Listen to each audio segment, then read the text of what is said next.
Welcome to my channel commercification. आज हम united income from house property के practical questions देखेंगे। क्वेश्चन नंबर 1, मिस्टर जेरी का एक अपना घर है, बड़ा घर है, जो कि वो उसने 2 पार्ट में डिवाइड कर रखा है। पार्ट 1 50% जो कि उसने किराए पे चढ़ा रखा था प्रीवियस ईयर में, जिससे उसे 15,000 पर मंथ मिलता था।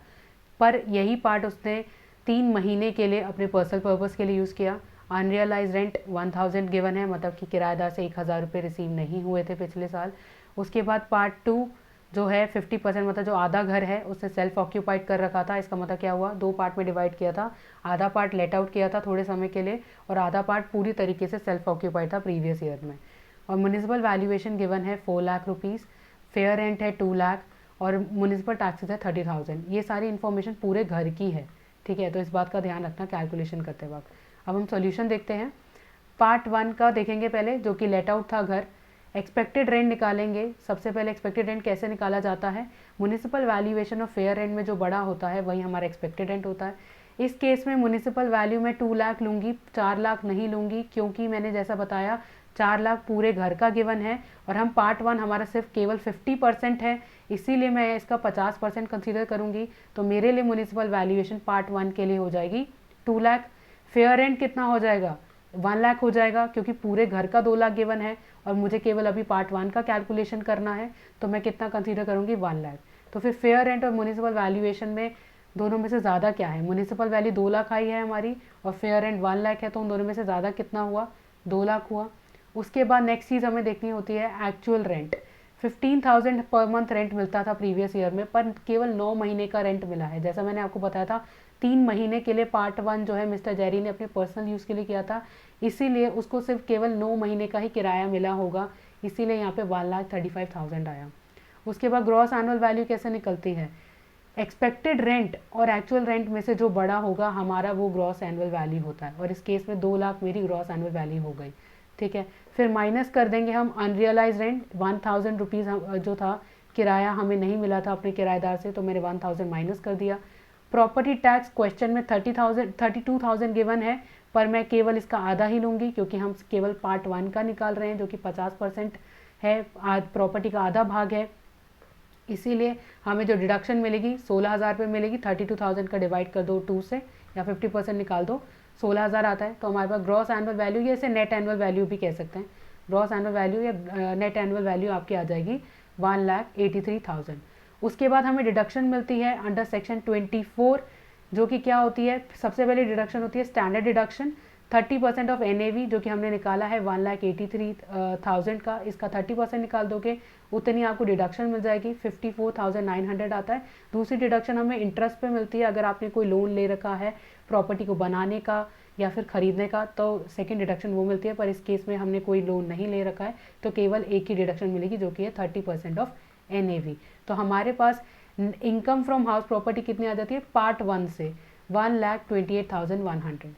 अब पार्ट 2 में मैंने जैसा बताया कि सेल्फ ऑक्यूपाइड का केस है। जब हम प्रॉपर्टी सेल्फ ऑक्यूपाइड होती है, मतलब हम अपने खुद के इस्तेमाल के लिए कर रहे हैं और हमने उसको किराए पे नहीं चढ़ाया है, तो उस केस में हमारी जो ग्रॉस एनुअल वैल्यू होती है वो निल होती है, हमारी ग्रॉस एनुअल वैल्यू निल होती है, और या फिर नेट एनुअल वैल्यू हमारी निल होती है। और डिडक्शन केवल एक ही चीज़ पे मिलती है, सिर्फ केवल एक डिडक्शन मिलती है अगर आपकी प्रॉपर्टी सेल्फ ऑक्यूपाइड होती है, और वो डिडक्शन वो होती है कि अगर आपने लोन ले रखा था प्रीवियस ईयर में, आपने कोई लोन ले रखा है या उससे पहले आपने कोई लोन ले रखा है और आप उस पर इंटरेस्ट पे किया था अपने प्रीवियस ईयर में, प्रॉपर्टी से रिलेटेड लोन जो है प्रॉपर्टी से रिलेटेड लोन ले रखा है प्रॉपर्टी को बनाने के लिए, खरीदने के लिए, उस पर जो आप इंटरेस्ट पे किया था हमने प्रीवियस ईयर में, आप उस पर डिडक्शन ले सकते हो सेल्फ ऑक्यूपाइड के केस में। पर इस केस में हमने, इस क्वेश्चन में हमने कोई लोन नहीं गिवन है, कोई हमने क्वेश्चन में गिवन नहीं है कि हमने कोई लोन ले रखा है, तो इसीलिए सेल्फ ऑक्यूपाइड यहाँ पे निल आ जाएगा। तो हमारी टोटल इनकम कितनी हो गई पूरी हाउस प्रॉपर्टी से, मतलब पार्ट 1 और पार्ट 2 को ऐड करके। पार्ट 1 का आंसर ये आया था 1,28,100 और पार्ट 2 तो निल है, तो इसलिए हमारी total income from house property कितनी हो गई, 1,28,100। अब क्वेश्चन 2 देखते हैं। मिस्टर आर के पास एक प्रॉपर्टी थी, प्रीवियस ईयर 2020-2021 में उसने अपनी ये प्रॉपर्टी लेट आउट कर रखी थी, मतलब कि किराए पे चढ़ा रखी थी। उस प्रॉपर्टी का म्यूनिसिपल वैल्यूएशन 25,000 है, फेयर रेंट 30,000 है, स्टैंडर्ड रेंट 24,000 है, एनुअल रेंट 36,000 है। म्युनिसिपल टैक्स या फिर प्रॉपर्टी टैक्स टेनेंट ने पे किया था 2500। इस पॉइंट का ध्यान रखना कि टेनेंट ने पे किया था, इसका क्या असर पड़ता है वो हम सोल्यूशन के साथ देखते हैं। इंटरेस्ट पे किया था हमने बोरोड मनी पे, जो कि हमने बिल्डिंग को रेनोवेट करवाने के लिए जो लोन लिया था उस पर हमने पिछले साल इंटरेस्ट पे किया था 2000 रुपये का।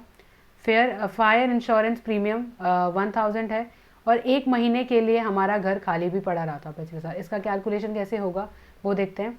सबसे पहले होगा एक्सपेक्टेड रेंट। म्युनिसिपल वैल्यूएशन और फेयर रेंट में से जो सबसे बड़ा होता है वो हमारा एक्सपेक्टेड रेंट होता है, पर अगर क्वेश्चन में स्टैंडर्ड रेंट गिवन है तो हमें उसकी लिमिट को भी देखना होगा।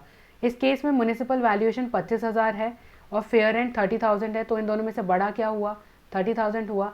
पर जैसा मैंने आपको कहा कि स्टैंडर्ड रेंट एक लिमिट सेट होती है रेंट कंट्रोल एक्ट के अनुसार कि आप इतने किराए से ज़्यादा किराया नहीं ले सकते। तो इस क्वेश्चन में स्टैंडर्ड रेंट 24,000 है, तो 24,000 है, इसीलिए आपका एक्सपेक्टेड रेंट 24,000 से ज़्यादा नहीं हो सकता। हमारा 30,000 आया ना आंसर, पर मैं 30,000 नहीं ले सकती क्योंकि स्टैंडर्ड रेंट के अनुसार मेरा रेंट 24,000 से ज़्यादा नहीं होना चाहिए, इसीलिए आपका एक्सपेक्टेड रेंट जो है 24,000 हो जाएगा। उसके बाद एक्चुअल रेंट देखते हैं, जो कि आपको एक्चुअल में मिला पिछले साल 36,000 है। एनुअल रेंट गिवन था, मैंने 36,000 लिख दिया। माइनस 3,000 क्यों किया, मैंने जैसे आपको बताया था एक महीने के लिए ये प्रॉपर्टी खाली भी पड़ी रही थी। ठीक है, एक महीने के लिए ये प्रॉपर्टी खाली भी पड़ी रही थी, और 36,000 को आप 12 से डिवाइड कर देंगे तो आपके पास एक महीने का किराया आ जाएगा, इसीलिए मैंने माइनस किया यहाँ पे 3,000 और हो जाएगा 33,000 आपकी ग्रॉस एनुअल वैल्यू। देखते हैं कैसे निकालेंगे ग्रॉस एनुअल वैल्यू, कैसे निकालते हैं। एक्सपेक्टेड रेंट और एक्चुअल रेंट में से जो हायर होता है वो आपकी ग्रॉस एनुअल वैल्यू होती है। एक्सपेक्टेड रेंट आपका 24,000 आया था और आपका एक्चुअल रेंट 33,000 है, इन दोनों में से ज़्यादा कौन सा हुआ, 33,000, इसीलिए आपकी ग्रॉस एनुअल वैल्यू 33,000 हो गई। माइनस करेंगे म्युनिसिपल टैक्स, ये आपको डिडक्शन मिलती है, पर यहाँ पे डिडक्शन नहीं मिलेगी म्युनिसिपल टैक्स की मिस्टर आर को। क्यों नहीं मिली, जैसा मैंने आपको बताया था कि जो प्रॉपर्टी टैक्स है या म्युनिसिपल टैक्स है वो मिस्टर आर ने पे नहीं किया, उसके किराएदार ने ये 2500 रुपये पे किया था, इसीलिए किसी भी प्रकार की डिडक्शन नहीं मिलेगी।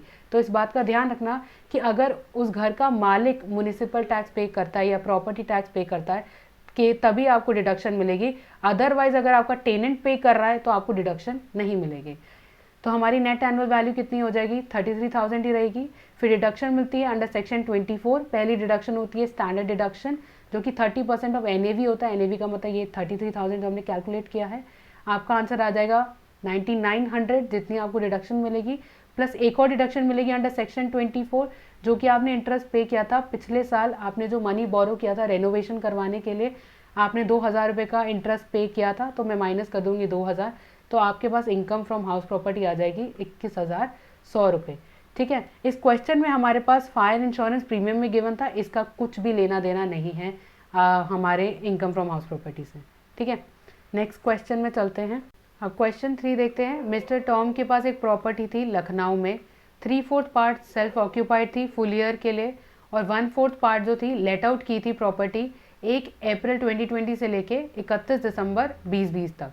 समझ में आ गया, मतलब केवल 9 महीने के लिए उसने अपना 1/4 पार्ट प्रॉपर्टी का लेट आउट किया था, किराए पे चढ़ाया था, और उसके बाद उसने 3 महीने के लिए उसे सेल्फ ऑक्यूपाई किया, मतलब खुद इस्तेमाल किया, और रेंट जो था 1,000 पर मंथ था। म्युनिसिपल वैल्यूएशन क्वेश्चन में गिवन है 20,000 का पूरे घर का। फेयर रेंट 48,000 पूरे घर का गिवन है। म्युनिसिपल टैक्स ड्यू है, यहाँ पे भी एक पॉइंट है इंपॉर्टेंट, ड्यू है, अभी तक आपने पे किया ही नहीं है, वो है 6,000। और फायर इंश्योरेंस प्रीमियम क्वेश्चन में गिवन है 3,500 का।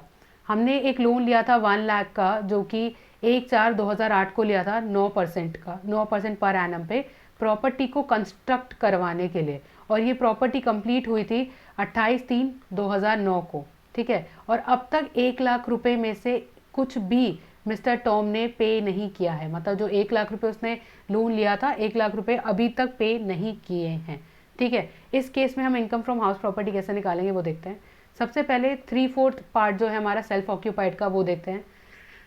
इसमें नेट एनुअल वैल्यू नील होगी। नेट एनुअल वैल्यू नील क्यों होगी, क्योंकि जो मिस्टर टॉम है उसने इस प्रॉपर्टी का इस्तेमाल अपने पर्सनल पर्पस के लिए किया, उसने किराए पे नहीं चढ़ाया। तो जब किराए पे चढ़ाया ही नहीं है तो उसमें ना ही एक्सपेक्टेड रेंट होगा ना ही एक्चुअल रेंट होगा, कुछ इन्फॉर्मेशन ही नहीं होगी, इसीलिए हमारा यहाँ पे नेट एनुअल वैल्यू नील आ गया। पर माइनस डिडक्शन मिलेगी under section 24। Deduction under section 24 में 2 टाइप की डिडक्शन होती है। एक होती है स्टैंडर्ड डिडक्शन, जो कि 30% ऑफ एनएवी होता है, पर इस केस में NAV नील ही है तो वो तो डिडक्शन मिलेगी ही नहीं, और वो डिडक्शन तब मिलती है जब हम किराए पे चढ़ाते हैं घर को, और ये 3/4 पार्ट किराए पे नहीं चढ़ा हुआ, इसलिए वो डिडक्शन नहीं मिलेगी। दूसरी डिडक्शन होती है इंटरेस्ट की। अगर आपने लोन लिया हुआ है अपनी प्रॉपर्टी को बनाने के लिए, रेनोवेशन करवाने के लिए या फिर खरीदने के लिए, तो जो आपने प्रीवियस ईयर में उस लोन पर इंटरेस्ट पे किया होगा उस पर आपको डिडक्शन मिलती है, चाहे आपका जो प्रॉपर्टी है वो सेल्फ ऑक्यूपाइड क्यों ना हो। इसीलिए 3/4 पार्ट की जो प्रॉपर्टी है सेल्फ ऑक्यूपाइड है, इस केस में ये वाली डिडक्शन मिलेगी। हमने 9,000 इंटरेस्ट पे किया था पिछले साल। ये 9,000 कैसे आया? जैसा कि मैंने आपको क्वेश्चन में अभी पढ़ के बताया था कि 1 लाख का लोन लिया था हमने 1/4/2008 को, पर अभी तक हमने कुछ नहीं पे किया। यहाँ पे लिखा है ना, nothing has been repaid on loan by mister Tom, मतलब कि अभी तक हमने 1 लाख रुपए में से कुछ भी पे नहीं किया है और अभी तक लोन भी नहीं पूरा चुकाया। इसीलिए हमने 9% इंटरेस्ट प्रीवियस ईयर में ज़रूर पे किया होगा। मतलब मिस्टर टॉम ने प्रीवियस ईयर में 1 लाख रुपए पे 9% इंटरेस्ट पे किया होगा, जो कि कितना होता है? 9,000 होता है। 1 लाख का 9% कितना होता है? 9,000 होता है। उसका 3/4 निकालेंगे। 3/4 मैंने क्यों किया? क्योंकि यहाँ पे प्रॉपर्टी 3/4 प्रॉपर्टी के बारे में बात हो रही है, ठीक है, इसलिए मैंने यहाँ पे 3/4 किया है, जो कि आता है 6,750, जो कि नेगेटिव में आएगा। नेगेटिव में क्यों आया? क्योंकि डिडक्शन है। तो आपकी income from self occupied property से कितना होता है? माइनस में 6,750। नेक्स्ट अब हम कैलकुलेशन करते हैं इस 1/4 पार्ट की, जो मैंने अभी यहाँ डिस्कस किया था। 1/4 पार्ट प्रॉपर्टी जो कि आपने लेट आउट की थी 9 महीने के लिए। यहाँ पे आपका एक्सपेक्टेड रेंट कितना निकलेगा? एक्सपेक्टेड रेंट कैसे निकालते हैं? जैसे मैंने पीछे बताया था, म्युनिसिपल वैल्यूएशन और फेयर रेंट में से जो भी हायर होगा वो आपका एक्सपेक्टेड रेंट होगा। इस केस में म्युनिसिपल वैल्यूएशन 20,000 गिवन है, पर जैसा कि मैंने बताया था ये पूरे घर की गिवन है, तो आप इसका 1/4 निकालिएगा, कितने आ जाएगा? 5,000। उसके बाद आता है फेयर रेंट जो कि है 48,000, इसका भी आप 1/4 निकालोगे तो आ जाता है 12,000। इन दोनों में से ज़्यादा क्या हुआ? 5,000 और 12,000 में से ज़्यादा क्या हुआ? 12,000, जो कि आपका एक्सपेक्टेड रेंट बनता है। एक्चुअल रेंट आता है 1,000 मल्टीप्लाई बाय 9, क्योंकि मैंने कहा था 9 महीने के लिए आपने इसको किराए पे चढ़ाया था और 3 महीने के लिए आपने अपने पर्सनल यूज़ के लिए किया, तो हमारे पास एक्चुअल रेंट आ जाएगा 9,000। और फिर हमारी ग्रॉस एनुअल वैल्यू कैसे निकलती है? एक्सपेक्टेड रेंट और एक्चुअल रेंट में से जो बड़ा होगा वो हमारी ग्रॉस एनुअल वैल्यू होगी। मतलब कि 12,000 और 9,000 में से बड़ा कौन सा हुआ? 12,000 हुआ, ये आपकी ग्रॉस एनुअल वैल्यू होगी। आगे देखते हैं, क्वेश्चन पूरा कंप्लीट करते हैं। फिर माइनस करेंगे हम म्युनिसिपल टैक्स। नेक्स्ट क्या माइनस करते हैं हम? म्युनिसिपल टैक्स माइनस करते हैं। इस केस में आपको म्युनिसिपल टैक्स पे कोई डिडक्शन नहीं मिलेगी। क्यों नहीं मिली है?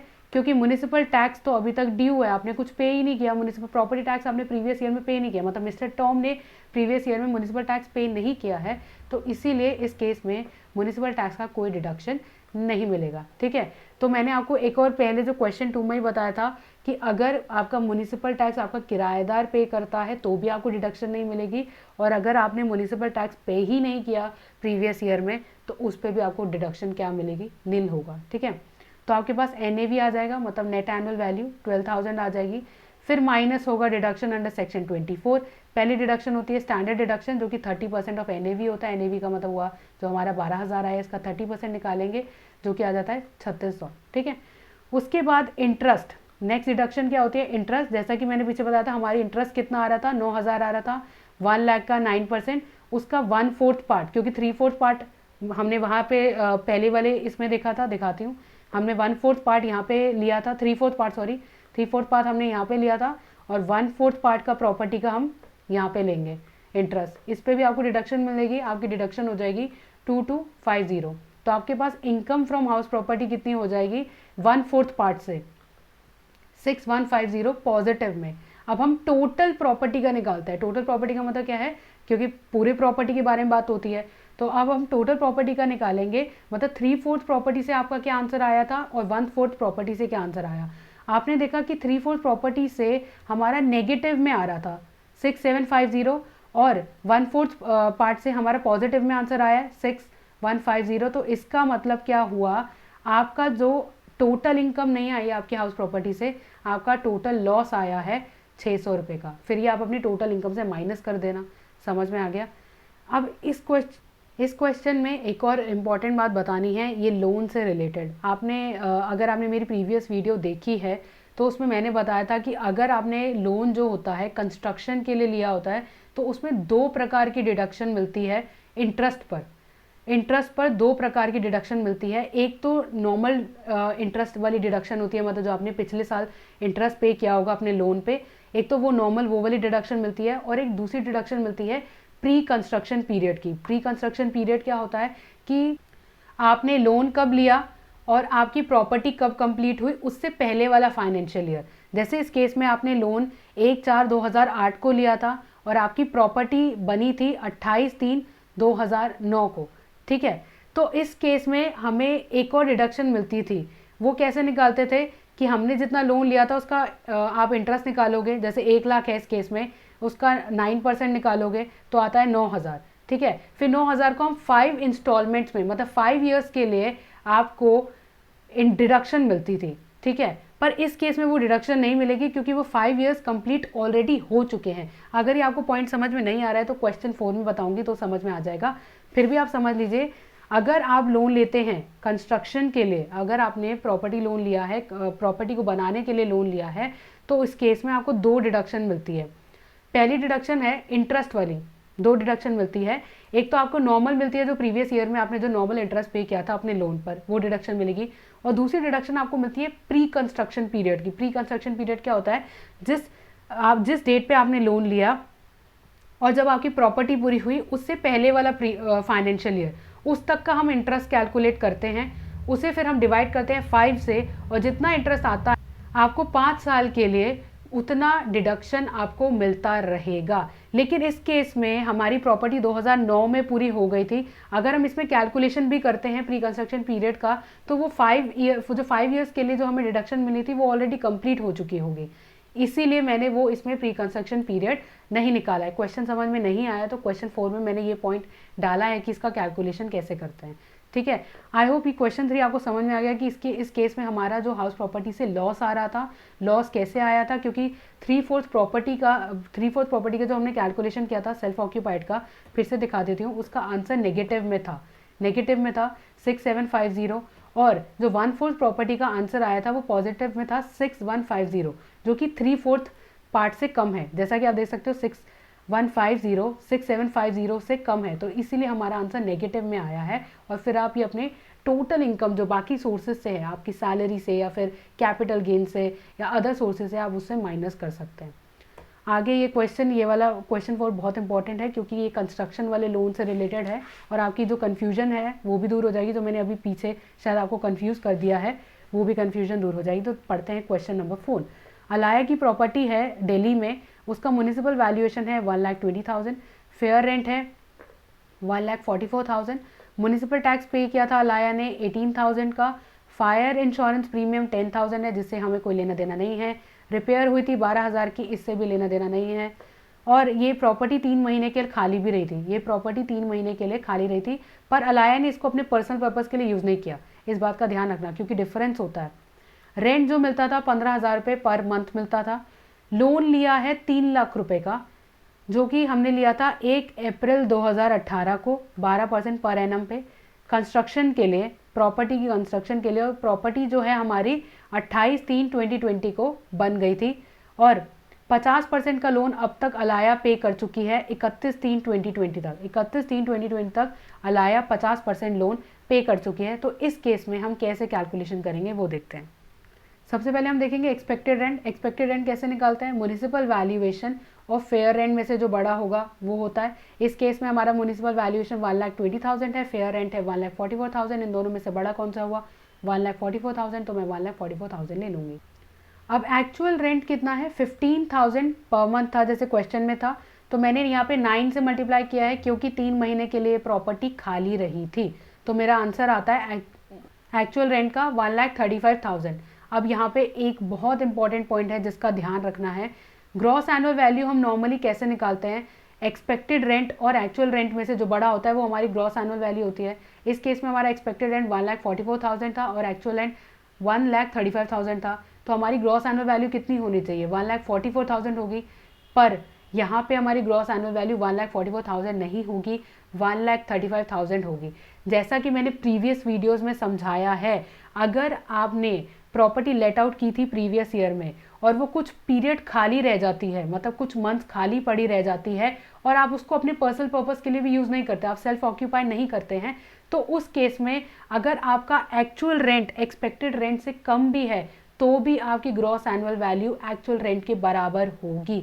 इसीलिए इस केस में आपका ग्रॉस एनुअल वैल्यू 1,35,000 है। उसके बाद हम क्या माइनस करते हैं, प्रॉपर्टी टैक्स। इस केस में प्रॉपर्टी टैक्स माइनस करेंगे क्योंकि अलाया ने खुद पे किए हैं 18,000 रुपये, तो मैं माइनस कर दूंगी। हमारे पास नेट एनुअल वैल्यू आ जाएगी 1,17,000। उसके बाद डिडक्शन आती है अंडर सेक्शन 24। पहली डिडक्शन क्या आती है, 30% ऑफ NAV, मतलब कि 1,17,000 का 30% निकालेंगे, आ जाता है 35,100। अब यहाँ पे बहुत इंपॉर्टेंट पॉइंट आता है जो कि आपको समझने का है। सबसे पहले ये लोन जो हमने लिया था, मतलब अलाया ने जो ये लोन लिया था 3 लाख रुपए का, प्रॉपर्टी की कंस्ट्रक्शन के लिए लिया था। और जब हम प्रॉपर्टी की कंस्ट्रक्शन के लिए लोन लेते हैं तो 2 प्रकार की हमें डिडक्शन मिलती है। पहली डिडक्शन नॉर्मल वाली होती है, जो आपने प्रीवियस ईयर में अपना इंटरेस्ट पे किया था, जैसे इंटरेस्ट आपने जो लोन लिया था उस पर जो आपने प्रीवियस ईयर में इंटरेस्ट पे किया होगा, पहली डिडक्शन वो मिलती है। तो हमने क्या देखा, क्वेश्चन में 3 लाख का मैंने लोन लिया था 1 अप्रैल 2018 को, ठीक है, और 50% तक का मैं लोन तो 31/3/2020 तक चुका चुकी थी। तो फिर मेरे पास बचा हुआ लोन कितना था, 1,50,000। तो मेरे प्रीवियस ईयर का लोन कैसे निकालेंगे, हमें जो डिडक्शन मिलेगी प्रीवियस ईयर की वो कैसे मिलेगी, मतलब कि प्रीवियस ईयर क्या है, 1 अप्रैल 2020 से लेके 31 मार्च 2021 के बारे में बात हो रही है। मैंने क्या बोला कि 31 मार्च 2020 तक, मतलब 31 मार्च मतलब 1 अप्रैल से जो एक दिन पहला वाला दिन होता है, 31 मार्च 2020 तक आप अपना 50% लोन चुका चुके थे। तो आपके पास प्रीवियस ईयर में कितना लोन बचा था, 1,50,000। उसका मैं 12% निकाल दूंगी जो कि आएगा 18,000। 12% इससे निकाला है क्योंकि पर एनम है।